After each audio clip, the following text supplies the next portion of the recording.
The thing that finally makes burnout make sense isn't the exhaustion, it's something nobody explains. Why you can't think your way out of it.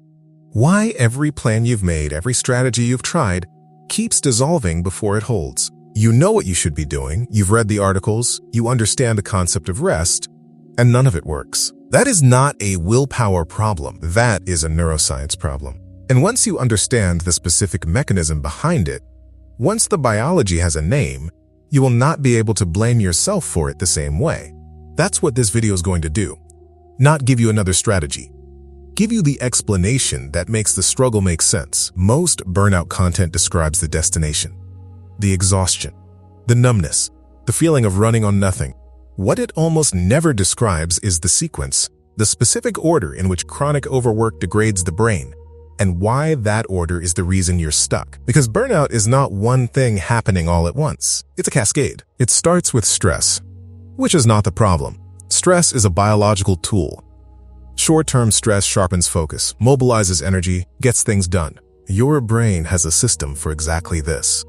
It's called the HPA axis, the hypothalamic pituitary adrenal axis, and its job is to flood your system with cortisol the moment it detects a threat. Cortisol is not the villain. Cortisol is the engine. The problem is what happens when the engine never turns off. Research on chronic stress consistently shows that the HPA axis is designed for short activation cycles. Threat detected, cortisol released, threat resolved, system resets. What it is not designed for is years of unresolved demand. A deadline is a threat. An inbox that refills faster than you can empty it is a threat.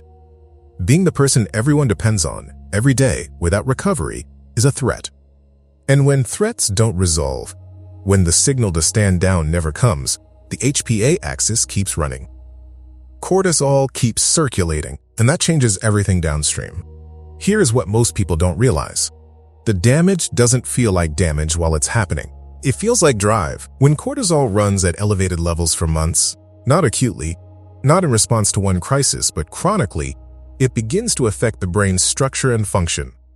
And what it affects first is not what most people expect. It's not your energy levels.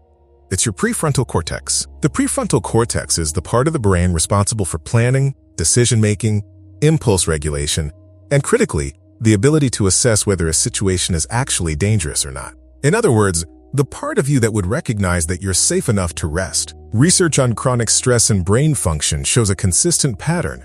Elevated cortisol over time reduces prefrontal cortex activity and volume. The rational, regulating, perspective-taking part of your brain gets quieter.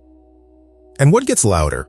The amygdala, the brain's threat detection center, the part that scans for danger, the part that keeps you vigilant, the part that, when you try to sit still on a Saturday afternoon, sends the signal that something is wrong. This is not anxiety in the colloquial sense. This is a measurable shift in which brain regions are running the show.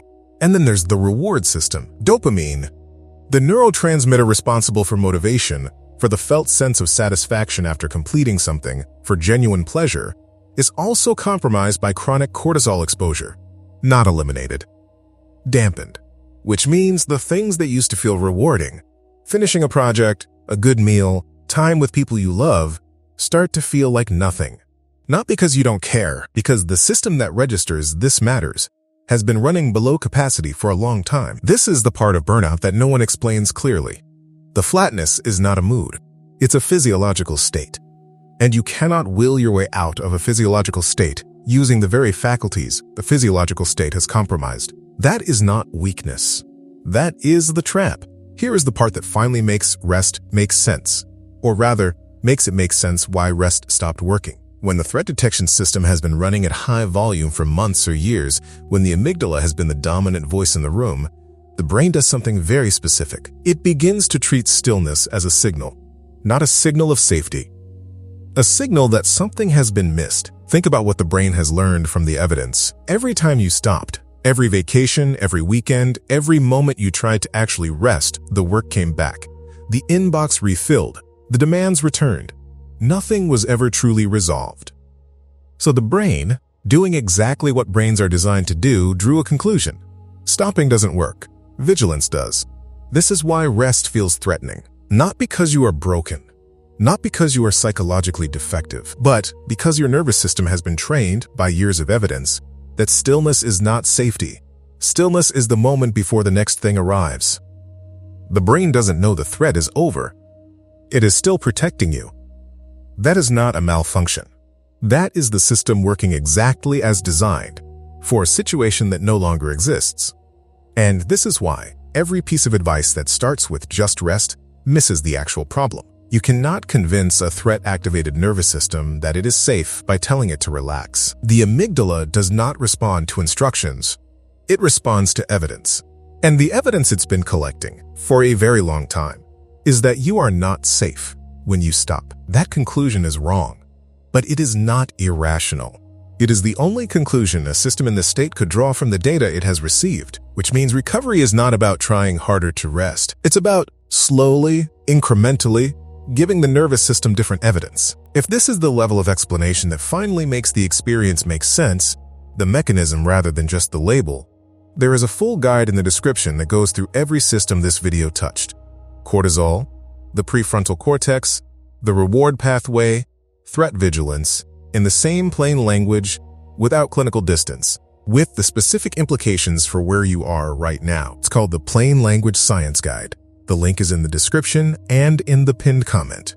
So what does it look like to give the nervous system different evidence? It does not look like a weekend retreat. It does not look like a 2-week vacation, though those aren't useless. It looks much smaller than that, because the nervous system doesn't update in large gestures.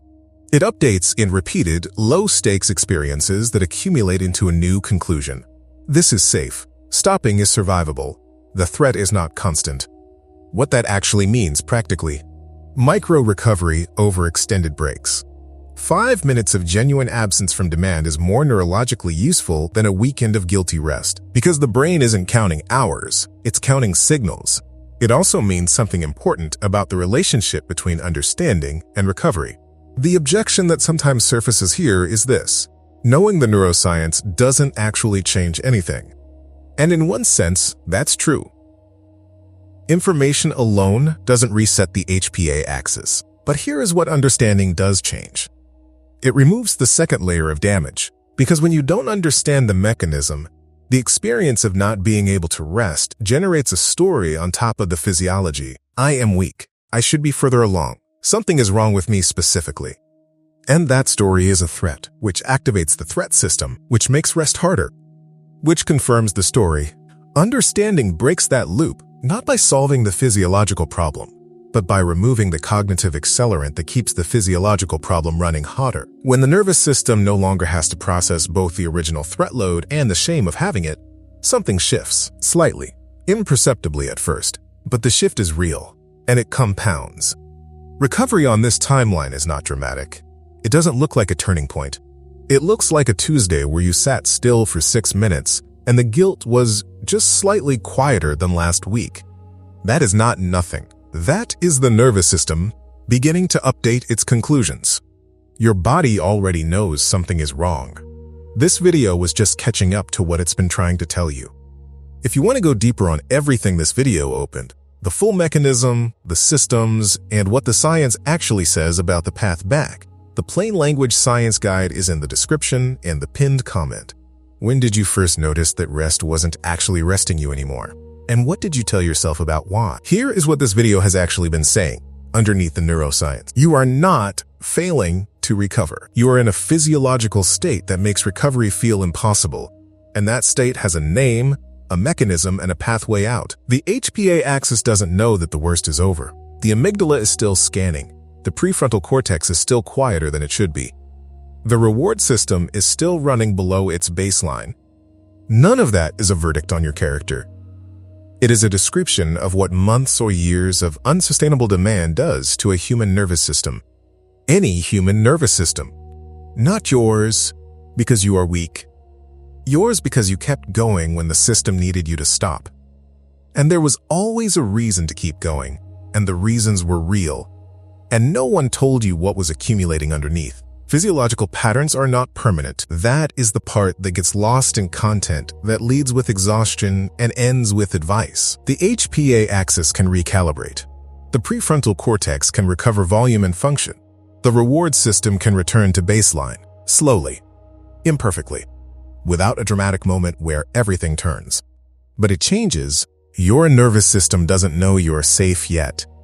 That's the whole thing.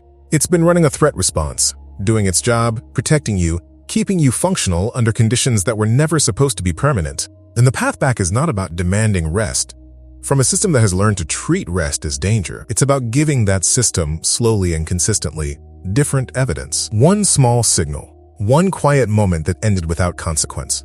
One Tuesday where the guilt was slightly quieter. No audience, no grade, no requirement to be further along than you are. Your nervous system doesn't know you're safe yet, but it can learn. And that, unlike a character flaw, is something that can be changed.